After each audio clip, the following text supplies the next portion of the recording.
சும்மாவே இருக்கணும். என்ன கிண்டல் பண்ணாலும் ஏன் ஏன்னா நான் செலிபிரிட்டி இமேஜ் தேவையில்லை. மனுஷன் முதல்ல, நான் ஆம்பளை பொம்பளை அப்புறம் மனுஷன். ஒரு மனுஷனுக்கு ஒரு கஷ்டம் வரும்போது அப்ப மட்டும்தான் தெரியும் அவங்க கூட யாரு இருப்பாங்க. அப்படின்னு என்ன பண்ணுதாங்க தெரியும். எப்படி வளர்ந்தவங்க தெரியுமா? அவங்க வீடியோ போட்டு அதுல ஒரு சைபர் புள்ளி ஒரு பொண்ணு என்ன புரிஞ்சுக்கிச்சு. ஏன் பார்க்காத ஹீரோயினாங்க, என் வேலையே அழகான பொண்ணு கூட நடிக்கிறது, அதான் என் வேலையே. எப்படி ஆளுங்களை மயங்கி போயிட்டாங்க? எத்தனை வருஷம் சொல்ல அவங்களுக்கு ஒரு ரீசன் தேவை.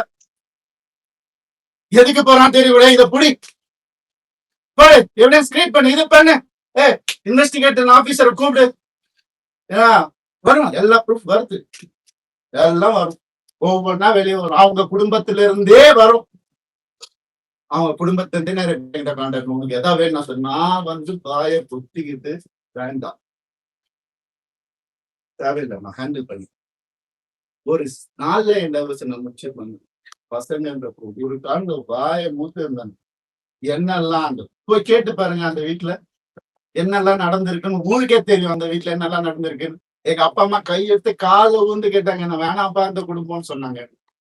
அச்சதை போடும் போதே இப்படிதான் போட்டாங்க, நாசமா போட்டுதான் போட்டாங்க. சொன்னதை கேட்க மாட்டாரு. நீங்க நடந்துச்சு எத்தனை நாள் வேலை செய்யணும் இல்லையா? அதான் ஃபெமினிசம். அவர் தான் சொன்னார் வேலை செய்யணும். சரி, ஏன்னா அப்பா அம்மா வந்துட்டு வேலையில எதிர்ப்பா நீ தான் சம்பாதிக்க அப்பதான் சொன்னாங்க.